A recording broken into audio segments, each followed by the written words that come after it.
live program. Yeah. I So, appreciate you guys having me, and I'll be honest, I was really overwhelmed with the outpouring of like DMs and messages and all of the positive energy going into tonight. So, oh, hell yeah. Well, I mean, you've been a steady contributor, and I'm going to ask you to turn the volume down just a little bit because I'm getting an echo on your end. sure. But I also want to make sure I don't lose you. Can you hear me? Yeah, got it. Is that much better? Yeah, I'm just trying to There figure we go. out how I balance in this frame. Yeah. As I was saying, you've been a steady contributor to the culture and a champion of the culture. And so we want to talk about that. In terms of the feedback we're getting, do you happen to have headphones, perhaps with a mic? Good question. I know there used to be one here. I'm not entirely sure if I could find Okay. one. Yeah, because for some reason my I'm getting some reverb on your end.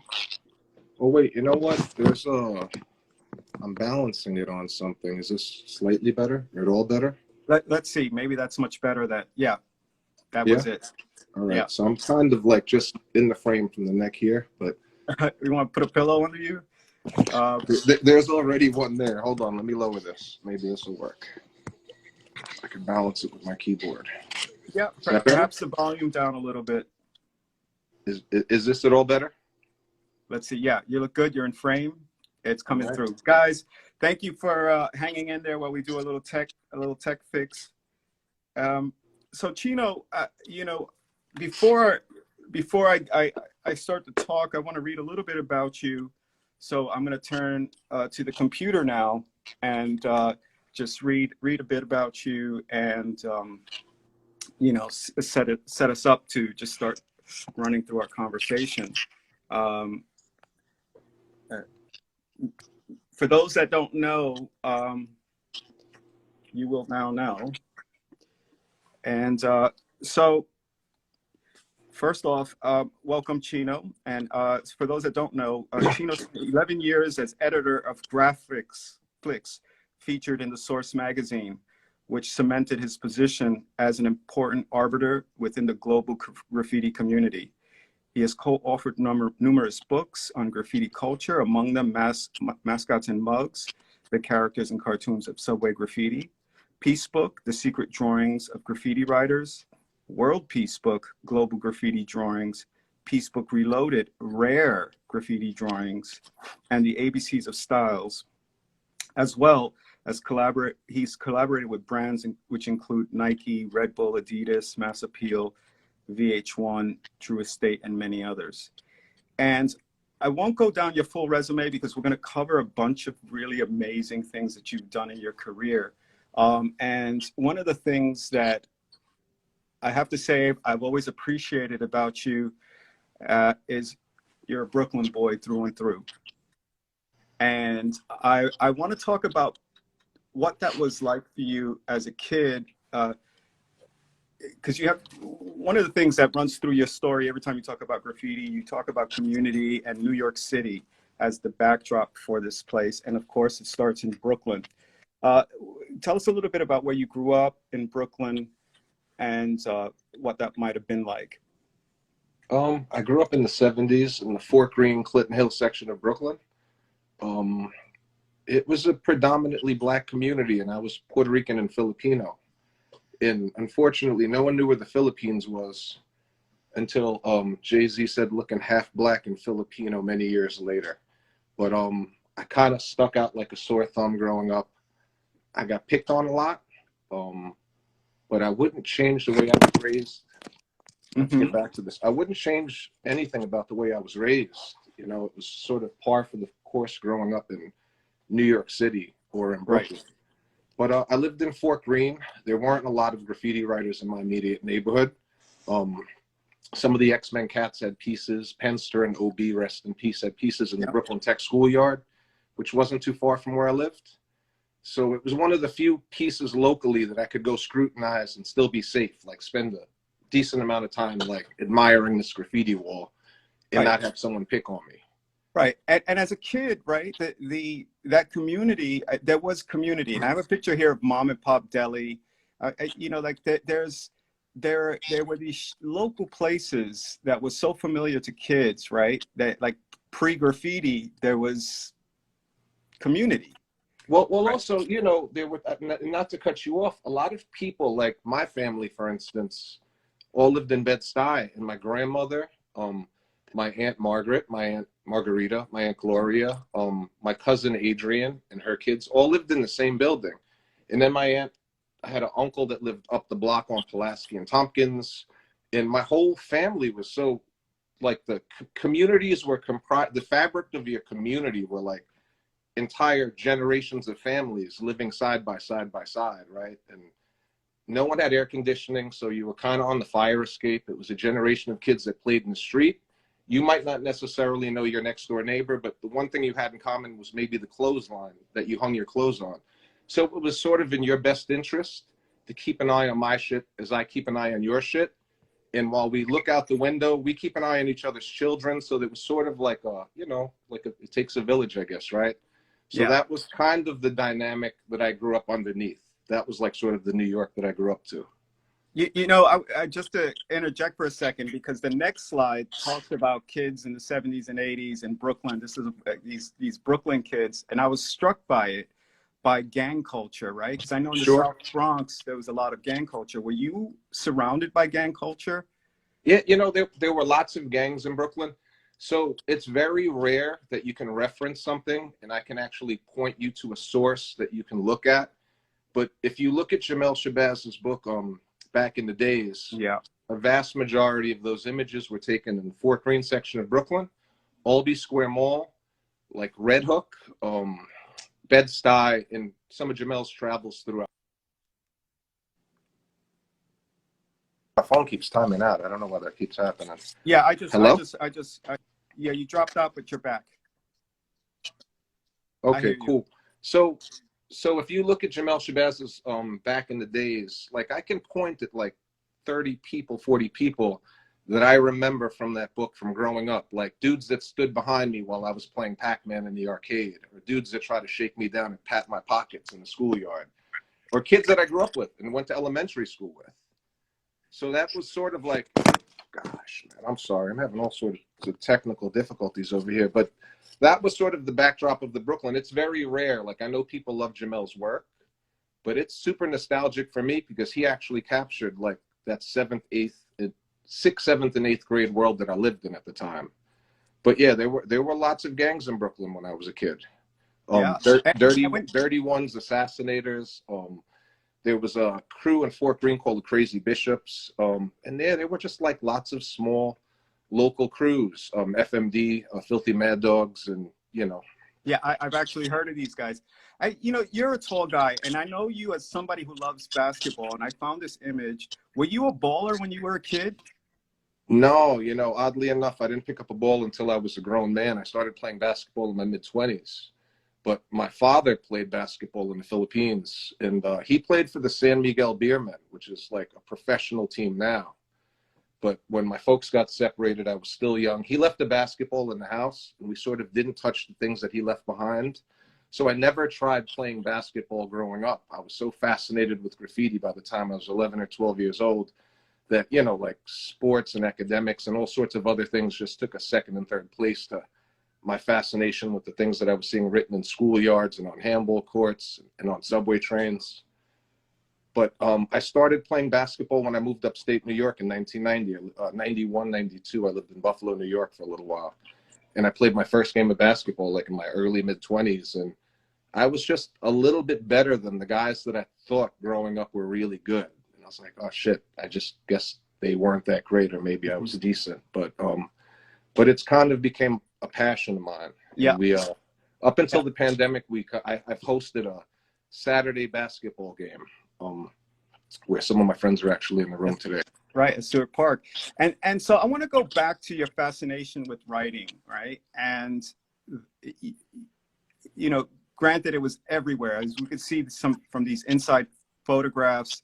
And one of the things that I like about this photograph that you've given me, um, is that one, we see the proliferation of tags and names and a lot of infamous guys like P13 from Brooklyn, and Hearst, and you see how Hearst writes his name horizontally and vertically, uh, and sandwiched in between the U and the R is a CHINO tag. Yep. Tell me about writing. Like, what turned you on about it, and how did you jump into this culture? You know, I've told this story already before, but when I was a kid, I think I was young. I know it was like half day of school where my mom had to come pick me up around lunchtime type thing. And I saw these dudes riding on a bus in Fort Greene, just in front of Queen of All Saints, which happens to be the Catholic school that Biggie went to. But they rode on the back of the 69 bus, and it was sort of done brazenly in the daytime. And it was a lesson learned early in life that the most obvious is always the least obvious. Like, had they been huddled in a corner somewhere looking suspicious, they might have stood out more, but they kind of just did it really calmly. And they rode on the back of the bus, and that kind of fascinated me.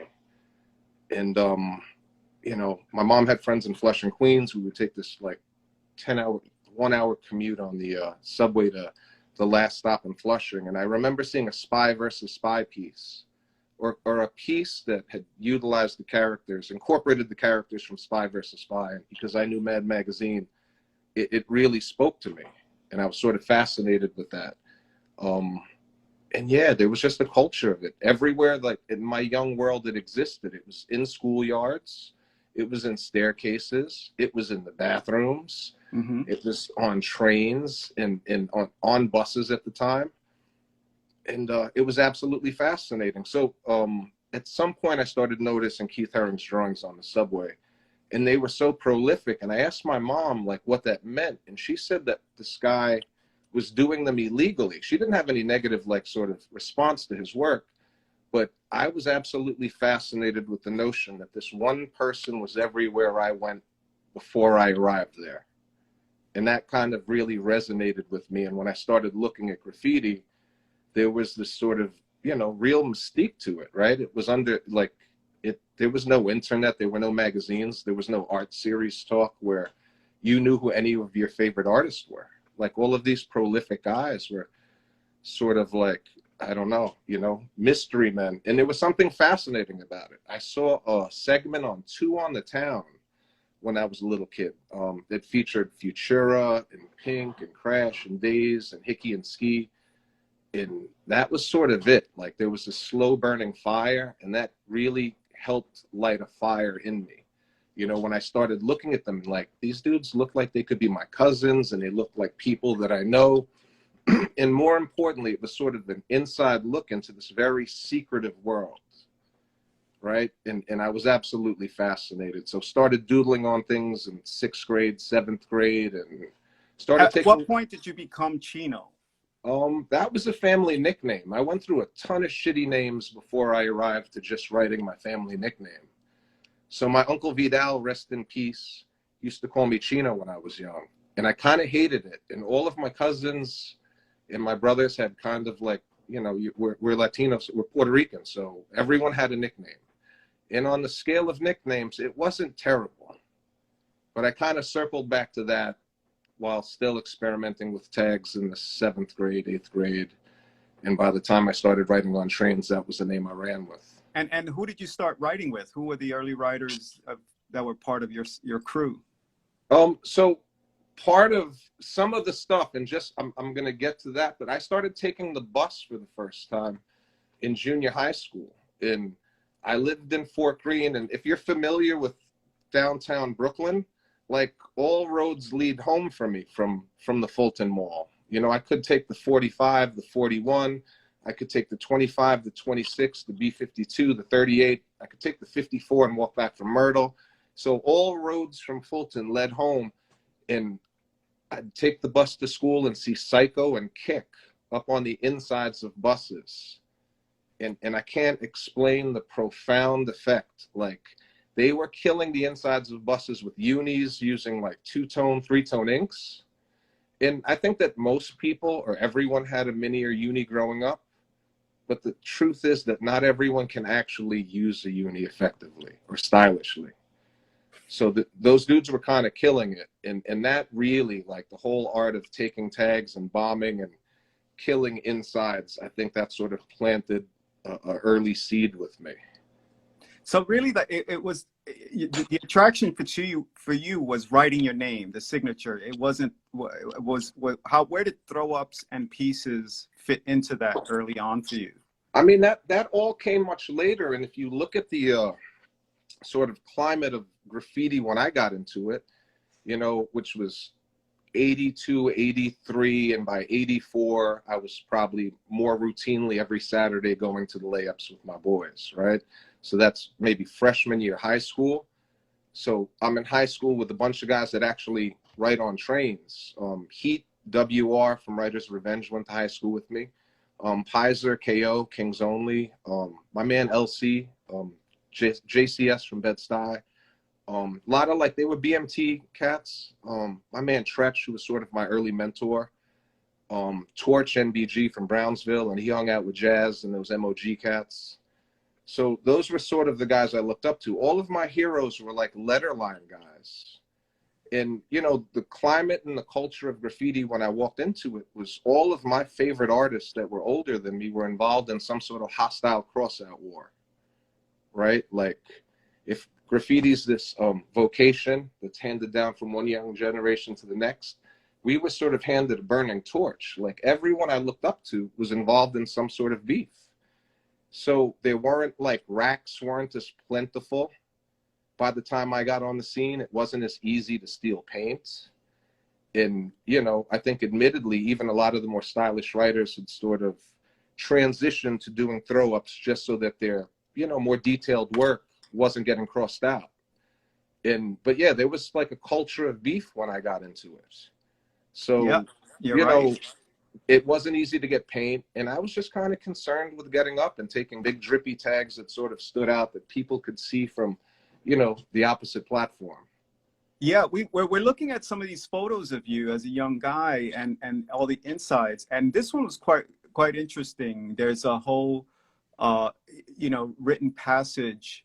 I guess that might have been Dole, or was that you that wrote that? I wrote that, and I was with Dole, but there was a dude, you know, not to blow him up, but he was sort of writing half of my tag.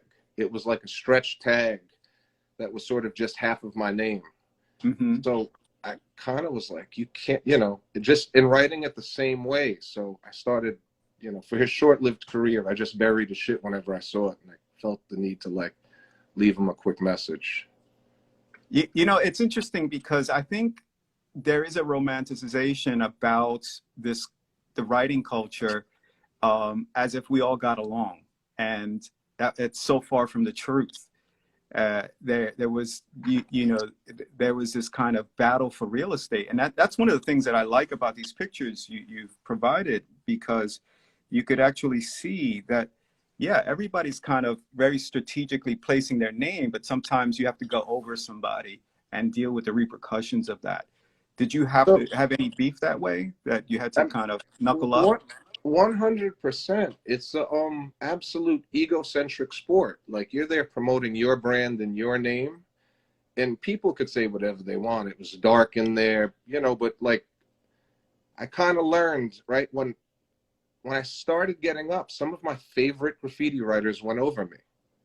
And I wasn't offended. I kind of took it at like, yo, I'm on the dude's radar. Like, this is clearly a problem for him, Mm-hmm. right? It was almost like this weird sign of acknowledgement that I kind of made it early on, was when the dudes who I grew up looking up to were like, yo, who's this dude? Or decide to cross me out. So, Mm-hmm.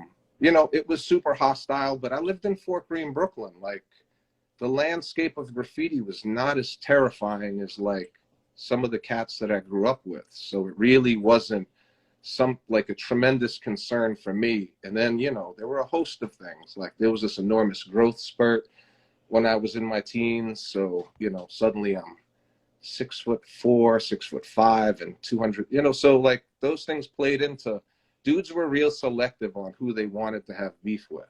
Yeah. And So a question for you, because you did a lot of, I knew you as an insides writer, and here we have an outsides piece, a panel piece, Chino. And I see a Tracy tag and a Phase 2 tag. I wonder what was under it. But um, where was your energy spent most? Was it on the insides? 100%. Yeah. I mean, that I did that on a snowy night with a cast on my hand. I had 2 broken fingers. And I snuck out the house and did that on the Franklin Avenue shuttle. And it eventually ended up on some other flat train line, maybe the M or something like that. But yeah, you know, I look at, you know, when you were talking to Scuff and you arrived to like style writing and things, you know, I would suggest that graffiti's sort of like an ecosystem. And, you know, like we kind of all share this common space, like there was so much value in tags and there was so much value in throw-ups. And my generation wasn't really, at least the letter line guys weren't focused on doing pieces. Not all of them. You know, like I could probably name on like, you know, 2 hands the guys that were like doing cool pieces on the letters. Maybe it was Weber from Brooklyn or Doc TC5. You know, Caves could do some dope shit. You know, Revlon like used to still do traditional graffiti, but there weren't a lot of guys focused on piecing that I grew up with. And then for me, like doing throw-ups and having the patience to actually try and do a piece was a later afterthought, like much later. Yeah, one of the things that's interesting about you tagging there, and I remember this about you, and you go back. Let me just come back to this tag, right? You stretch your name out, right, as you were saying before, in terms of the placement and design of your tag, and that's a that later on it seems to me that translated to some of the work you would come to do professionally. And in terms of placement and getting up and getting your name in the right place. And here we see this Eddie Murphy still from, is this Coming to America? Yes. And you could sort of see your Chino tag in the background, which is super cool. And so this idea, right, of marking, you know, sometimes paid off for us when it was, you know, that becomes part of the public space, whether it's on albums or, you know, movies. In this case, in this photograph behind this band, It's the Ramones. It's the Ramones, yeah. Yeah. So that's pretty hot, you know. Like who could say that? So one of the first times I rode on trains, we went to Stillwell Avenue to kind of bench trains and just catch our insides and see what was running. And my buddy Tretch had brought like a homemade marker with him, and I could see his tags from 2 platforms away. And I realized how ineffective bringing a pilot was.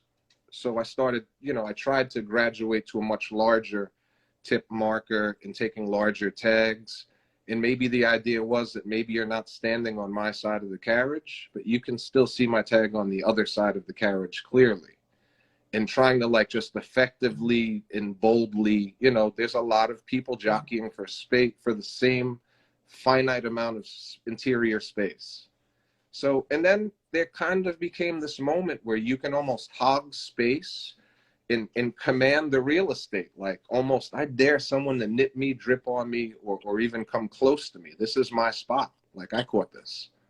So yeah, that's one of those weird graffiti things where we stake claim in things that don't actually belong to us, like my yard, my spot, my layup, or whatever the case is. But yeah, and I'm glad you pointed that out, right? Because that's the inner workings of the mind, right? Where people don't quite understand as to what that means to somebody, not just the placement, but the act and kind of the presumption of. So, you know, I can't speak for everyone, but most of the guys that I grew up with, myself included, didn't come from much. We didn't have a lot. So having an opportunity to take ownership of something, even if it was momentarily, was enormous for us, for a community of people that didn't necessarily come from a lot or have a lot. To be like, that's my yard, that's my spot, that's my layup, Yep. and that's my dog. What's happening, Mom? Yes, he's giving us a smile. You She's know, just, well, I want to transition now off the trains, but still on the subject of trains, because at a certain point, you felt you got serious about it and appreciating it and documenting it and collecting photos and advocating for it. And of course, you ended up doing Graphics at the Source. How did you get that gig at the Source? Because it became incredibly influential to so many writers around the world. I was good friends with Rob Tulo, that was actually on the staff. And then I became friends with other folks that worked at the Source. Little known Snapple fact, Todd James designed the Source logo. Reese designed that. So, Yep. And he also had a cartoon in the back for the Rap Bandit and occasionally did illustration work for them. But I got to know a lot of the staff up there, and I moved to Buffalo in 91, 92-ish. And, I was home in 93. And I noticed that the Source had sort of added this graffiti column to their to the magazine, and they miscredited a bunch of graffiti that whatever I was familiar with. So I kind of reached out, like, dude, if you ever need help organizing this, or let me know. And they said, well, why don't you handle this the next month's issue, which I did. And it was sort of on a trial basis. It was still new. They weren't really sure if there was a future in it. I sort of split space with an area called Unsigned Hype. So I had a half the page or most of the page, they had quarter page. And then increasingly, it became the most popular section in the magazine in the Source's like target audience, which is this 13 to 35-year-old male. And it started circulating sales outside of their target audience, which were hip hop fans. Like guys were able to find the Tracy 168 piece in the back of the Source suddenly. So we had people that didn't necessarily care about hip hop buying it, and maybe skate cats or hardcore cats or skinheads. Graffiti's universal. It runs the gamut. There isn't any one particular look to a graffiti writer, artist, or enthusiast. So it just sort of really started to gain traction and eventually evolved from a quarter page to a full page to its own section in the magazine, which was called Bomb Shelter. And Right. and it was And in terms of your development, in terms of your personal interests and the kind of the scholarship you're starting to develop around graffiti, was this job the impetus for that? I questioned initially whether or not it was the proper forum for it. But the one thing I knew was that it reached lots of people. And I was sort of like venturing into uncharted waters. Like, this is 27 years ago. So graffiti wasn't as popular. Like, this wasn't an easy conversation to have, including graffiti into like mainstream content. You know what I mean? It was like, nope, it was very rare. And it was often difficult trying to express just how important this was to people. And, at some point the Source turned into a real business in commanding real estate in a magazine that's reliant on advertising dollars to generate a product that's every month. It was always just, like kind of trying to advocate for the things I believed in and shine, but just let me check. I'm sorry, my dog is kind of spazzing right now, which is absolutely distracting. I'm gonna take you with me and grab a bone for her so she could leave us alone. But it wasn't always easy, and I knew that it was a really powerful outlet to reach people. And in no time, it had sort of proven itself that their readership had gone up considerably, and we were reaching people that had no interest in hip hop but just wanted that sort of one page. So it was Were you aware that you were reaching international audience as well? Yeah, because the mail started to really give me a reasonable idea. And, I got like letters from Guam, and I had to look up where Guam was at the time. This is, granted, it's almost 3 decades ago, but I had to look up Guam, and I was getting mail from all of these like interesting regions of the world. And I was noticing that the content that I was sharing on a monthly basis was being imitated in these really remote regions of the world. And, you know, not to get away from that question, but flash forward to 27 years later, and through social media, through traveling, or just bumping into people in whatever, I meet people that were like, yo, my life was changed by something I saw in the back of that magazine. Like, there was something in that column that sparked something inside of me that hasn't, like, you know, like it's sort of been the light that's led the way for the rest of their journey. Their involvement in graffiti, their interest in graffiti was like discovered in the back of the source. And now they're creative directors and animators and like doing all sorts of fascinating creative things. And I get to work with some of these people. But yeah, and I'm that kid, you know, I'm that kid that saw something painted on the side of a train that like lit a spark in me at some point. Yeah.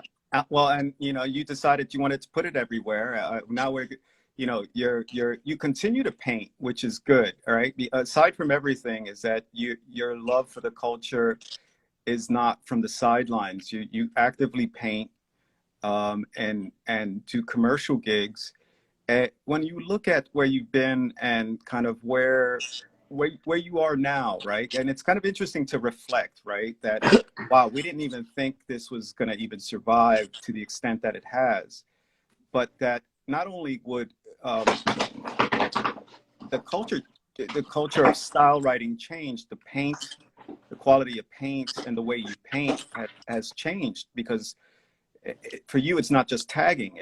Now it's the letter form, right? Your focus is on the name and you know, letter style writing. I'm just going through some of these productions. Tell me about the balance, right, of kind of keeping this professional career in graffiti and also still getting your name up throughout the world by doing mural projects. So when I first started traveling, even for work, I would sneak out and write graffiti by myself.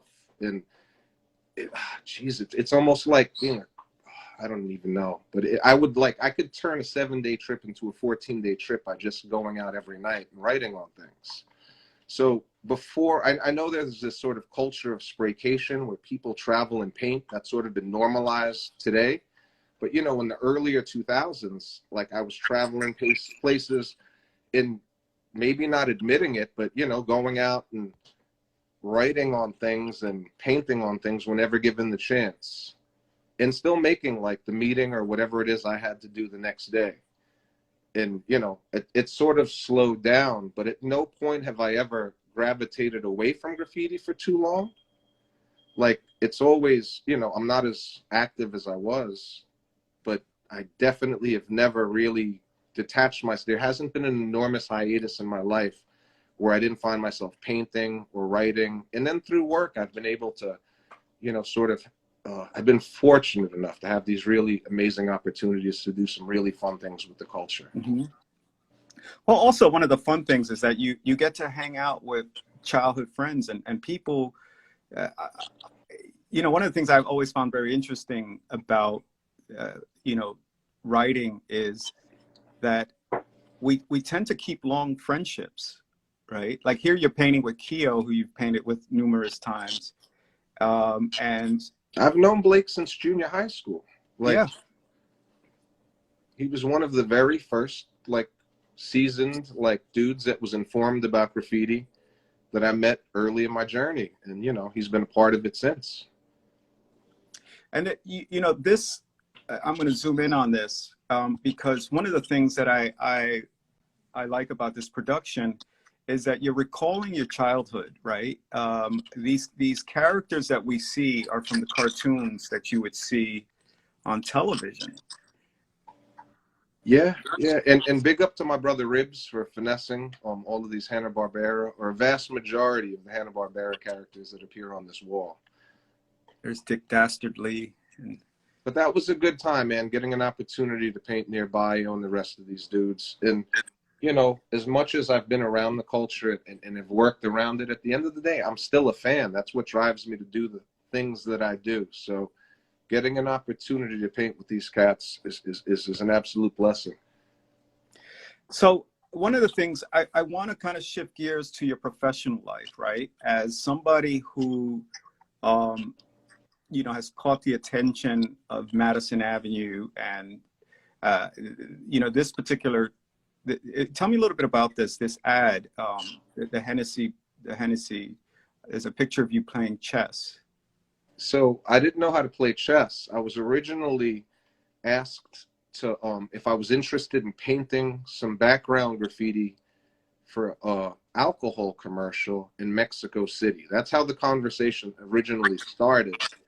And I guess the producer was a big fan of my graffiti. He had grown up in London reading the Source magazine, and he asked me to audition.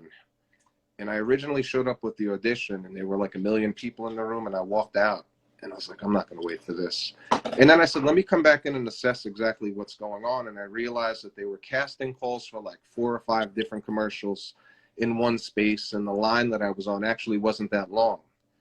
So they asked me if I could play chess. I said no, but I ended up auditioning, and I had to talk shit with some dude, and because I play sports or basketball, that really wasn't too hard to do. And they were impressed, but they cast me for the commercial as well. And it's about the Black Bear School of Chess. So Maurice Ashley is the first Black Grandmaster chess player in the history of chess. Like, wow. And he's from Brooklyn, he's from Brownsville. And I guess the commercial kind of chronicles his journey, him trooping from Brownsville to Prospect Park to play cats, and then ultimately end up in Washington Square Park where they could hustle some of the OG chess players. So yeah, it's sort of based on Maurice's story. Nas did the narration for the commercial, and it was a pretty amazing experience. I got to spend a week in Mexico City writing on things, and they absolutely spoiled me. I was at the St. Regis Hotel. There was a helicopter pad on the roof of my hotel, and my room had a butler. So, you know. You know, it's interesting, Chino, because the last interview I did was with Truly Designs out of Torino, Italy, and they are, you know, they're professional graffiti artists. They're a professional design studio. And one of the things that sunk in afterwards is like, yeah, you know what? A lot of us are like still old school writers, are writers that are still in love with graffiti and still professionally pursuing it.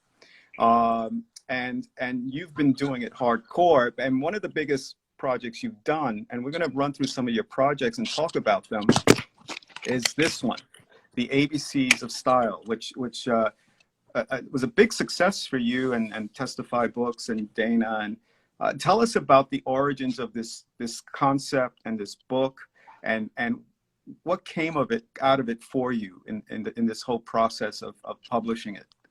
So I've clearly been working in the field of graffiti for a long time. I'm sorry, I'm trying to find a way to balance this. I've been working in the field of graffiti for a long time, but this is sort of an entirely new audience.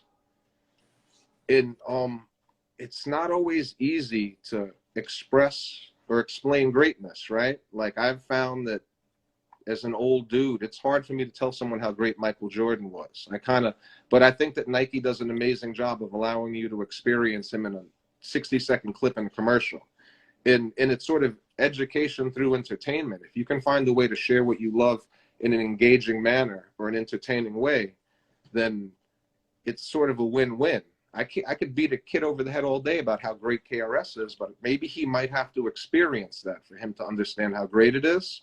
But this was like an absolute, like the most pure and organic way to share my love for graffiti with this next generation. And shout out to Dana James. Like, this was her idea entirely. She wrote the poem and asked me about, you know, my thoughts on it and if I'd be involved. And having had worked with her over the years and being such an enormous Dana fan, she's one of my closest female friends. So shout out to Dana. But yeah, it was a no-brainer when it came to getting to collaborate with her. I worked on Mascots and Mugs with Todd, who's been a friend of mine for most of my life.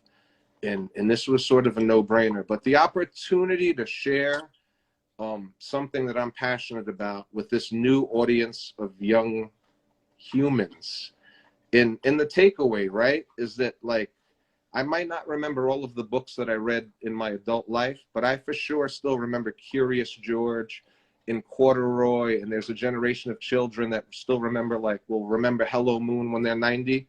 And like, hopefully this is a way for people to take something I love with them throughout their journey, right?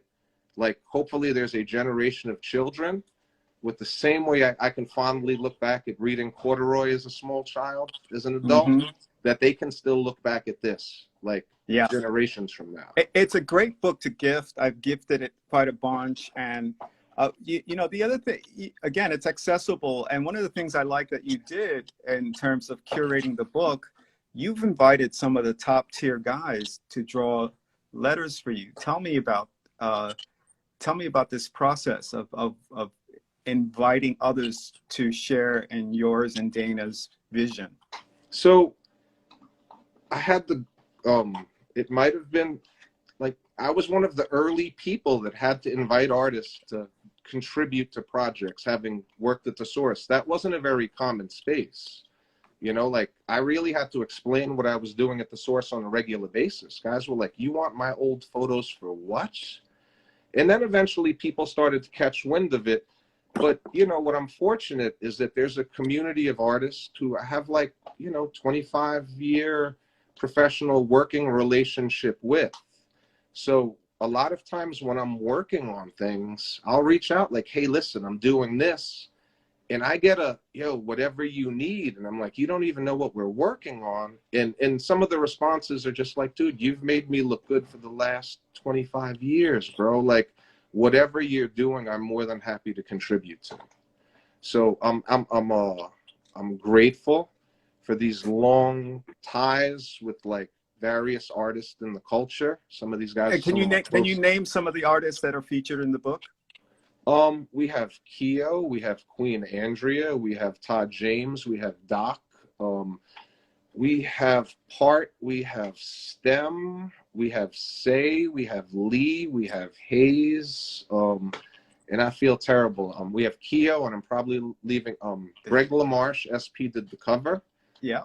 And yo, can I just shout out my brother Greg LaMarche real quick? Of course.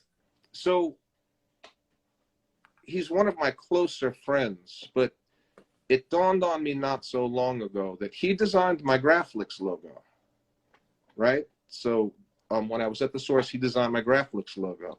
He designed the graphics for Peacebook, Peacebook Reloaded, World Peacebook, my 2013 show Rite of Passage, and he did the cover for the ABCs of Styles. Yeah, and you know what, we're going to get to all of that right now in this conversation as we survey these. These are really seminal books. They're very important to us. Mugs and Mascots, I mean, the cover alone was fantastic. And so tell me about this book that you and Todd James collaborated on, and the genesis of this, the idea of why characters are so important to the story of graffiti. Well, Todd was actually the one with the original idea, and having known Todd forever, I thought it was such a brilliant idea. And prior to me, like early in my graffiti journey, right, trying to digest some of these complicated letter forms on trains that were zipping past me wasn't easy. But the thing that really spoke to me were like those characters that I remembered from Saturday cartoons, right, or from like Marvel cartoons.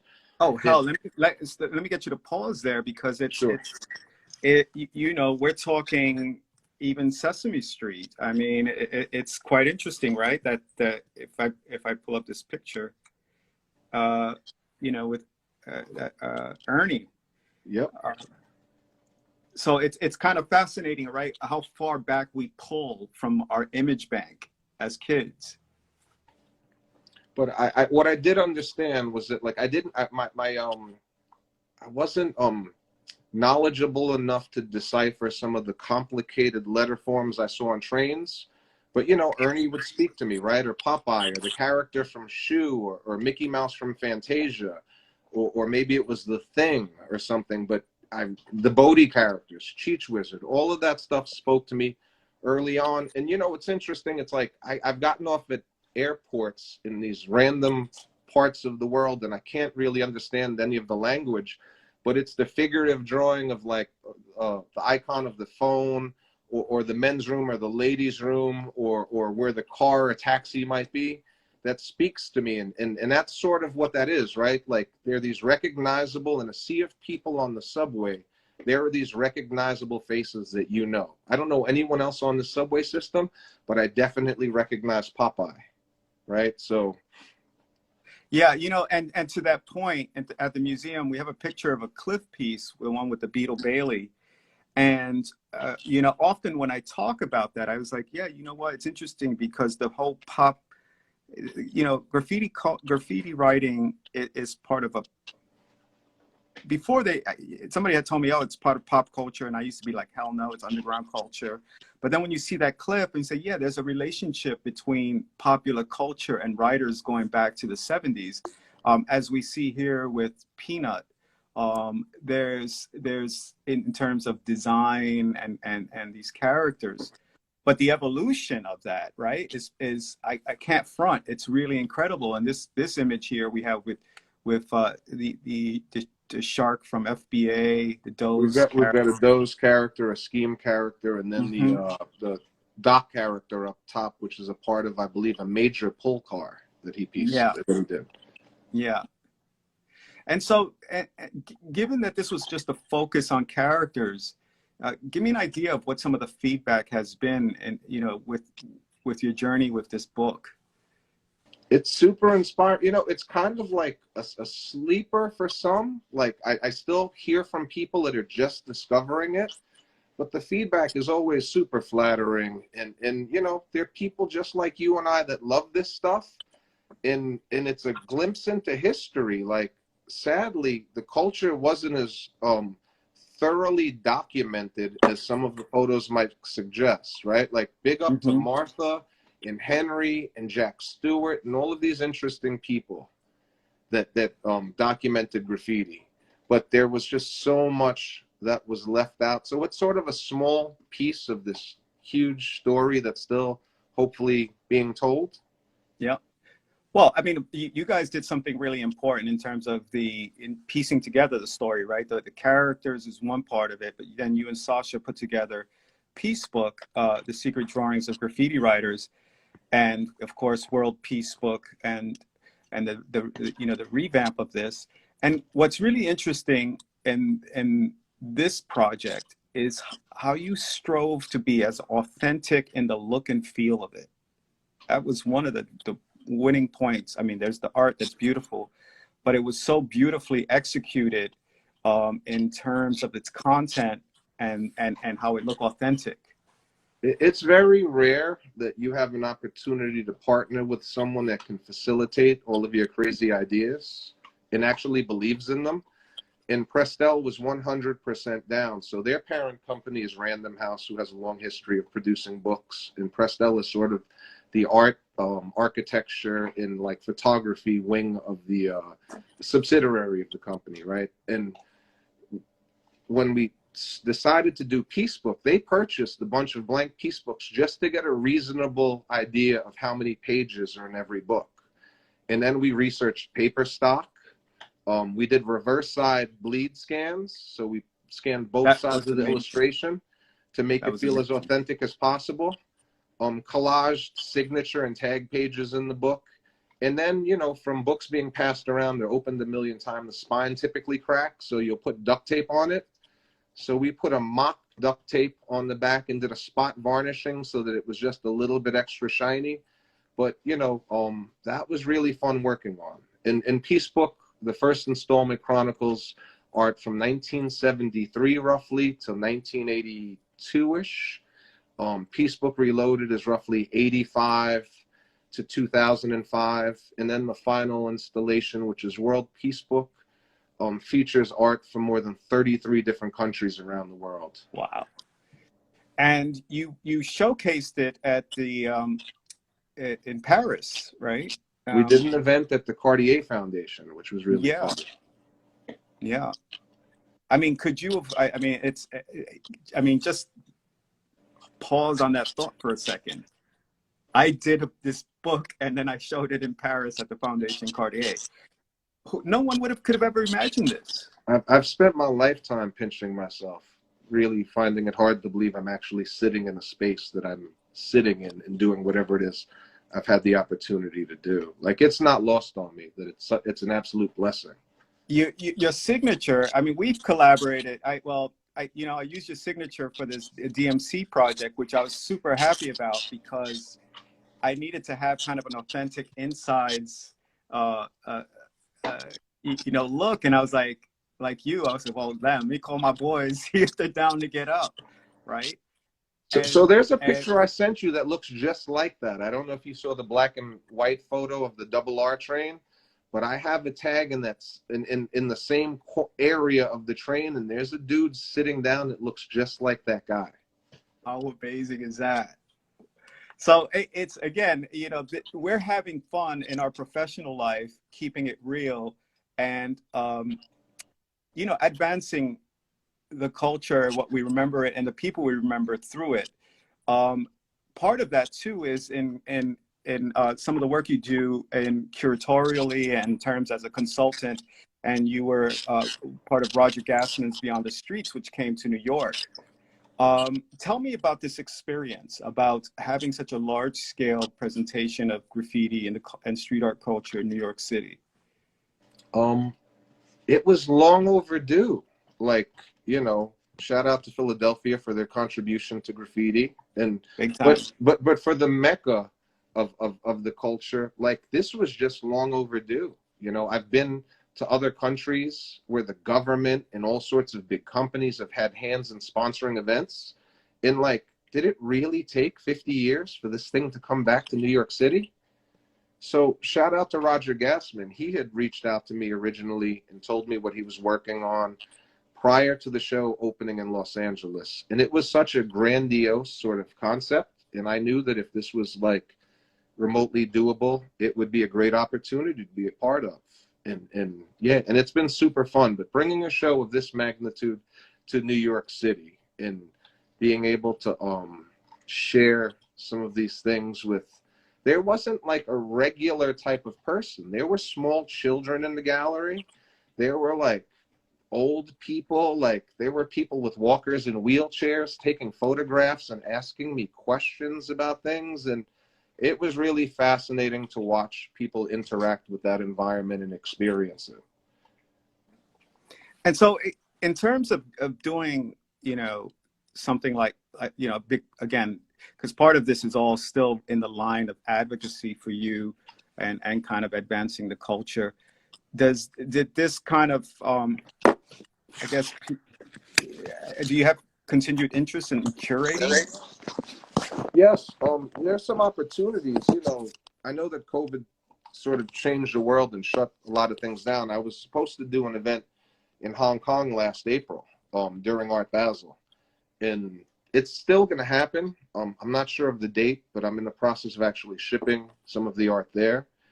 But yeah, that's definitely an area of interest. In having been a part of like popular print and trying to find like really cool content for magazines and blogs, and whether it's The Source, YRB, Mass Appeal, or whatever, I just know where there's a lot of cool shit that exists.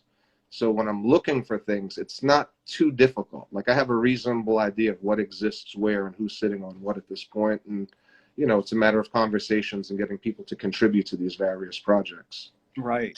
And you're doing, again, you continue with your relationship with Nike and the commercial work, this installation. Was this a Nike shop or? Yeah, so Kyrie Irving was still playing for the Cleveland Cavaliers at the time. And they were releasing a new shoe, and the colorway was called Warning Red, and it matched the Cleveland Cavs shade of red. But they had Questlove DJing, and Nike went all out. It was a 3-day pop-up. So they did an influencer party, sort of like VIP party the first night. But Kyrie Irving came in, did workshops with the kids. They gave the visitors an opportunity to get the shoe 3 weeks before it was commercially available. And they transformed this vacant retail space into a speakeasy. So it was a record shop in the front. And then when you push past the curtain, there was a DJ booth, a t-shirt customization area. They set up a half-court basketball court downstairs. And yeah, and it kind of just ran for 3 days, but it was cool. And I'm grateful. There's a sports marketing company, Game 7 Marketing, that I've been fortunate to work on projects with. I actually used to play basketball, or he was on my team. He's one of the gentlemen that runs the company, so we still have a good dialogue. Nice. And yeah, and Bobito was my point guard on that team, or my shooting guard. That's a good point guard right there. He So led the I league. want He to. led the league in threes, and he had one layup the whole season. That's incredible. So I'm going to bring you back to Brooklyn, and this project. You sent me these images, and I didn't know you were a part of this. Tell me a bit about this.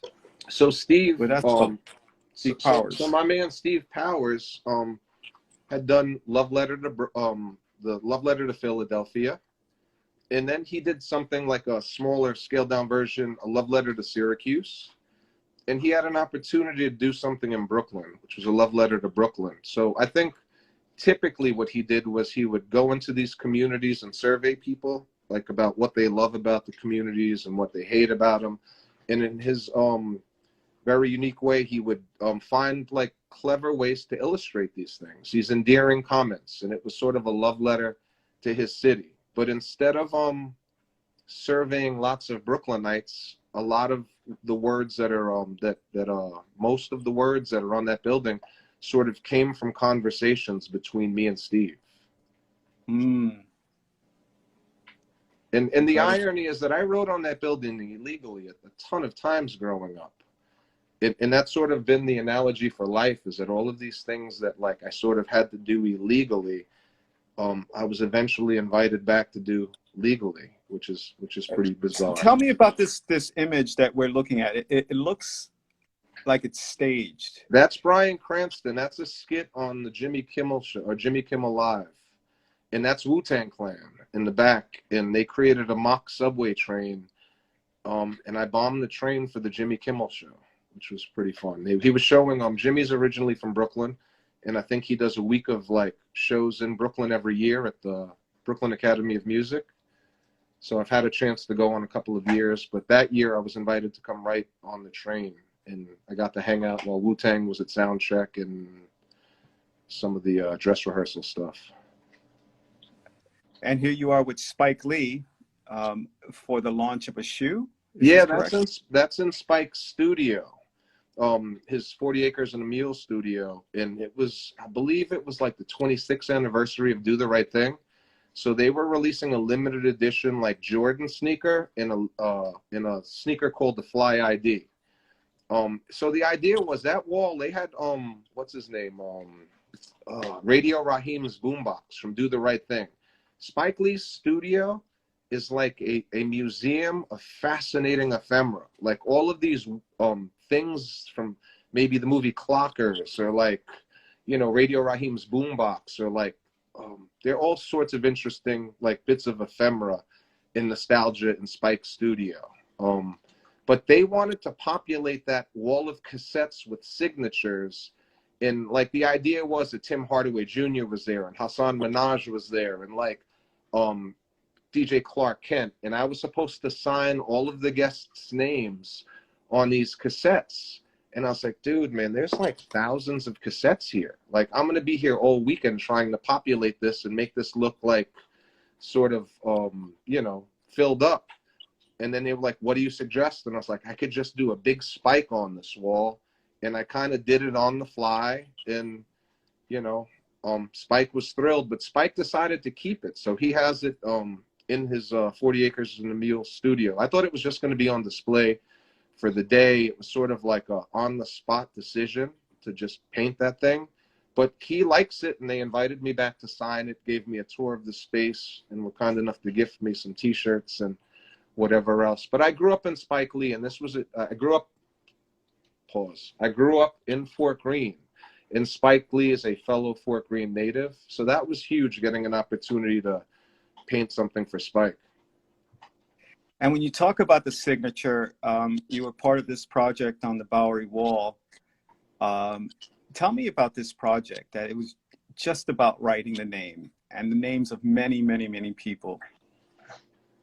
my buddy Barry McGee reached out to me and he asked me if I'd be in New York. And I was like, yep. And he said, I'm going to give you a shout on Sunday. I'd like to catch up. And then he hit me from New York and invited me to come out and paint and contribute some signatures to this wall. And, you know, in spite of his success as a fine artist, like, he's one of those guys. And I think a lot of guys all have like a love for traditional graffiti at the end of the day. It might not be where their practice may have taken them later in their careers, professional careers, but they still at the root of it have a love for like writing. And Barry has a very stylish hand style, and he invited me to come and contribute some signatures. And that thing kind of became everyone's like social media backdrop or profile photo image. And it's kind of made its rounds. They used it to promote the Art in the Street show in Los Angeles at the LA MoCA. So it was on billboards and book covers and all sorts of fun things. Well, and to that point, your handwriting makes its rounds. And I was in New York. This was probably 2 years ago, I think, when at AIA, the Architectural Institute of America, I think it is. Yep. And I saw graffiti in it, and I was just like, I know those hands. And it was really familiar. So I walked in, and next thing you know, close to the edge, the birth of hip hop architecture is there, right? And I was intrigued because I'm like I know these tags and I know the subject well. And I actually been in dialogue with Sekou and some of these guys who have been kind of exploring hip hop architecture. So I was really thrilled to see this, but more specifically, how they treated or how you treated the walls. Yeah, this is odd, right? I painted something for Nike in Beaverton, Oregon, and there was a architectural firm in Beaverton, and they saw, like, one of the guys was looking at my piece, and he said, I'd love to hire a guy like this to do something for a show we're doing in New York. And that's sort of how the conversation started. And they were like, you know, he lives in Brooklyn. They asked me if it was okay if they forwarded my contact. We talked, and he invited me to be a part of this project. And I had no idea what a prestigious like institution they were prior to arriving there. And then I learned all sorts of fascinating things that I don't want to try and even do an injustice of reciting, but they were doing all sorts of fascinating things over there. And it was a show about architecture, and they wanted to populate all of the wall space on 2.5 floors of inside their building with signatures and graffiti. That was really difficult because I was like, I'm not getting on a ladder on the staircase. I agreed to the interior wall space.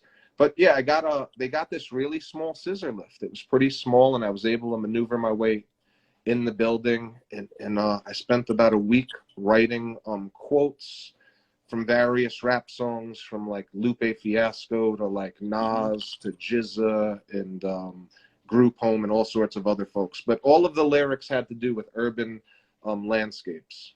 Yeah, and what's fascinating about it, again, you know, that you're right on top of something really emerging and important, right? Is not just our relationship as writers, writing on a surface, on a building, so to speak, but that the culture is in imagining itself as architecture, its place on architecture. So that was really deep, and it is prestigious, and it was very, very important, that whole exhibition. I thought the show got an opportunity to travel to Minneapolis, and then Sekou had an opportunity to do a book. He has a book coming out with the Bloomsbury Press. So yeah, they also reached out to me about clearing some art for the cover recently, which I was happy to. Yeah, I'm looking forward to. I'm featured in that book, so I'm really looking forward to seeing it as well. I think it's dope. I got to tell you, it's very impressive. But also, you know, equally impressive is the curation part of your career, and this project with Red Bull, the Rite of Passage. How did this project come along? What did they come to you for it? Or? So sort of indirectly, I was a part of this fine arts and media seminar at PS1 in 2006, 2007. And originally some folks at Cool Cigarettes approached to do something. And I was like, I don't smoke cigarettes. This isn't something for me. And Red Bull wasn't far behind, and they kind of jumped in like, listen, I think there's something of value with this type of talk thing. And originally we were supposed to do a tour with Red Bull and go to various cities and kind of have like graffiti discussions. And in the process of developing it, there was a recession, and all talks about doing cool things or fun things kind of dried up for a little while. And then Red Bull circled back in 2000 and at the end of 2011 and said, we're building a new event space in New York called Red Bull Studios, and we would like your event to be the inaugural event at the space. So, you know, they had bookmarked a sizable budget for it. And as we went along, we had these really fun ideas, and Red Bull like extended us some additional money to do it, and some more money and some more money. So we built the train, and we hosted a battle downstairs. And yeah, I've got pictures of that. And also Caves did an installation, the barbershop installation, which was great. Yeah, that was pretty brilliant. He had a vision for the space, and he did an amazing job of executing it. And he was actually able to do tattoos. I believe a couple of people got tattooed on opening night of the show. Yeah. And so here we see Scheme painting on the train with Seth standing behind him. Yep. And so was this, I guess this was a frenemy battle, TC5 versus TMT? Sure. So while we were doing a walkthrough of the event space, I saw somebody smoking a cigarette in that area, and I realized that the subway grate was above it. And there's an area that accesses to the one tunnel, literally just at the end of that tunnel, what you're looking at, the tunnel that you're looking at, right? That's sealed up. There was an area that you can access the one tunnel that was sealed. So when I saw that space, I said, we could put a train in there and turn that into like a mock layout. And they had no idea what I was talking about. And I showed them the Tough City train that Metal Man Ed had constructed. And they were like, you know the guy that makes those things? And we were able to order a train. They paid for it. And then TMT and TC5 was sort of doing this friendly battle. And I thought that it could be a good opportunity to sort of put that battle in the spotlight in you know, so while trying to figure out who's going to paint this train, I just thought it was a no-brainer. I was like, these guys are in the process of battling on the Tough City train on the weekends. Why don't we invite them to come in here? So we shot a couple of viral videos with Animal New York and Red Bull and Mass Appeal. And we sort of chronicled and documented the process of Scene and Scheme painting side by side. And tell me about this exhibition, because it wasn't, the concept of rite of passage extended itself beyond the city, right? You guys took it up to Kingston. Right? So it originally started, we had a handful of young creative types that were probably, I got an age waiver from my buddy Khalik because he was not 21 at the time, but we got a handful of young aspiring creatives that we thought could benefit from these workshops, and they were sort of subjected to a boot camp series of 2-day workshops, and they got to collaborate with Rhyme at Hayes' studio. They created a piece of art. We added that art to the installation. We had a huge dinner to celebrate it, and then we popped off with this grand opening for the actual show. And then the show, we established a working relationship with the Train and Trolley Museum in Kingston, New York. So we were able to shoot like a super teaser there where SP painted a time-lapse rite of passage piece. And we used that to promote the show, and people were open, seeing somebody paint a real train to promote a graffiti event in New York City. So at the time, this was arguably one of the largest like graffiti shows in New York at the time. But yeah, we established a good work. It was very successful, and one of the highlights for me was that, of all people to surface, Jester 1 surfaced at the opening. Yeah. Jester that was incredible. There. Jester was there the same day Min was there, so I took a picture of them standing together, which was pretty cool. Yeah, that is pretty cool. So as we start winding down, I have some questions for you about, as we surveyed you and think about you as an ambassador, as an educator, as a commercial artist. I mean, you fill a lot of slots to support this culture. Tell me about the opportunity to give your voice to it, and why you still, I guess, feel so compelled to be advocating for graffiti at you know, at your age, and at this point in your career.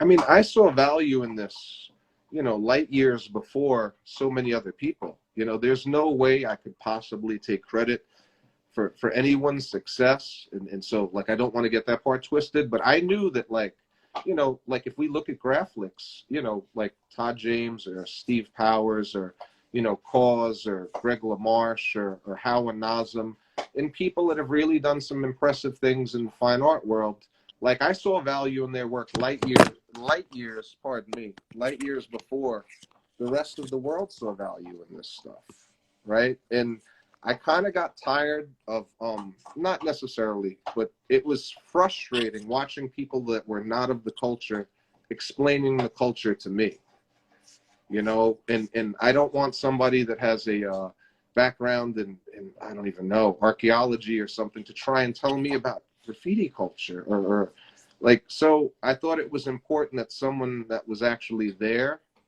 had a voice in an opportunity, you know, and it gave me an opportunity to advocate for the culture on so many levels. You know, like I worked at Belton and we were sort of like the first commercial graffiti product, the first specialized graffiti product on retail shelves, right? And there were all of these kind of weird firsts. And, you know, just trying to continue to raise the bar and do cool shit. But most importantly, just share the things that I find beautiful with a larger community of people, like using that platform to share what I love with other people. And you do with kids. Yeah, you support Rooftop Legends through the years, and you have this affinity for passing it on to younger generations, the younger people. Yeah, I was a confused kid, and I was doing really good at making terrible decisions as a kid. But the truth is that something I was passionate about was sort of what carved the way for me, right? And I know we're all good at something, and I think it's a matter of finding what it is that you love and pursuing this. You know, not everyone's an academic dude, you know, like I wasn't. You know, I think my formal education probably stopped in the 6th grade. I stopped going to school at a very young age. And, you know, I wasn't an academic dude, but I learned. I was a perpetual student. And the things that I was curious about, I researched and kind of taught myself. And I'm all ears around OG cats. You know, I can name a million people today that were like so instrumental in my development as an adult. You know, it's not easy as a man asking for help. But I sat back and I kind of learned from all of these interesting people who I admired. And whether or not they realized it, I spent so much time taking notes. And that was really important. But I'm still learning. And, you know, Sasha Jenkins forced me to do a talk one day. And I was so angry. I had spent so much time working in print without having to raise my hand and say, this is me. And what he did was he sort of carved the lane, and he took this really uncomfortable space and made it like, I'd learned to make it a comfortable space for myself. And then eventually maybe you learn to own that space, right? But you understand that like growth isn't easy. You've got to, you know, your comfort space is a beautiful space, but nothing grows there. Nothing is going to grow there. But it's interesting because, right, writers in their own way, by writing, we weren't looking for validation from the public, and perhaps from each other, so to speak. But then when we grew up, there's the question, do we need validation, or do we actually have to teach people about this, right? It's very nuanced, right? In terms of why we want to reach people. It's not validation, it's because there's a need, since we're kind of articulate enough and capable enough and talented enough that, yeah, we have to, like you said earlier, you don't want an archaeologist telling you about graffiti. You want to be the one educating him and having a dialogue, a respectful dialogue. 100%. And if I can find myself in that space, because we don't have a long history of there being this type of space. But if I can find myself in that space, then there's someone else that's going to come behind me once that door has been cracked open and kill it. And that's the whole idea, right? Is to grow this culture and kind of like pass it on to people and make sure that it remains in good hands, especially with the people that care about it. You know, Chino, I'll share this with you because on that note, this weekend we screened Style Wars at the museum. And there was a moment at looking at friends that we love and heroes that we love that are no longer with us and saying, fuck, man, and with a little bit of a heavy heart, and then realizing, like, wait a minute, we're celebrating them and we have a museum now. The culture has a museum for us, by us.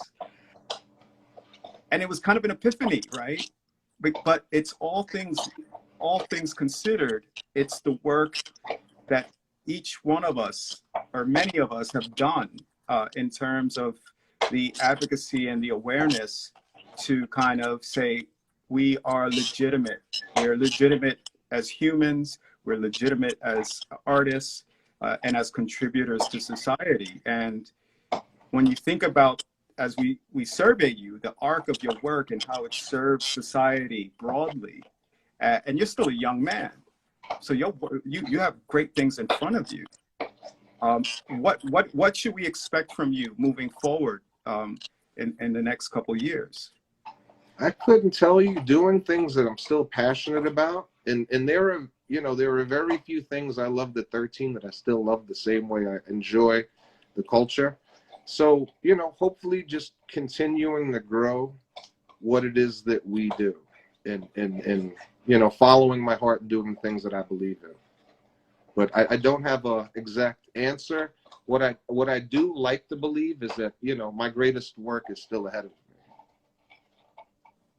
That's what's up.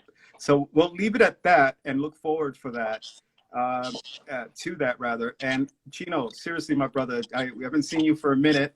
It's good to see you and hear from you. We always have these thoughtful conversations, and appreciate everything you've done, do, and will do for the culture. So on behalf of us here in Miami, the Museum of Graffiti, thank you. And our doors are always open to you once you decide to come south. And if you have any shout outs, there's a lot of friends out there, Sess, that I see you. Rob, my man, I talk to Sess regularly. SPKO. I spoke to Claudia today. I spoke to Vifer the other day. My man Duel shouted me out. But I've got a community of good friends, and I value that. I value everybody. And man, I saw the good energy coming into this today, and I was like, I kind of feel like it's my birthday today. Look at all of this love. So it's not lost on me, man. And the one thing I do is I genuinely appreciate everyone's good energy. And if anyone took time to just tune in even for 2 minutes, man, thank you, man. Appreciate you guys for having me. Thank you, man. Yeah. Always good, brother. Talk soon. Take care.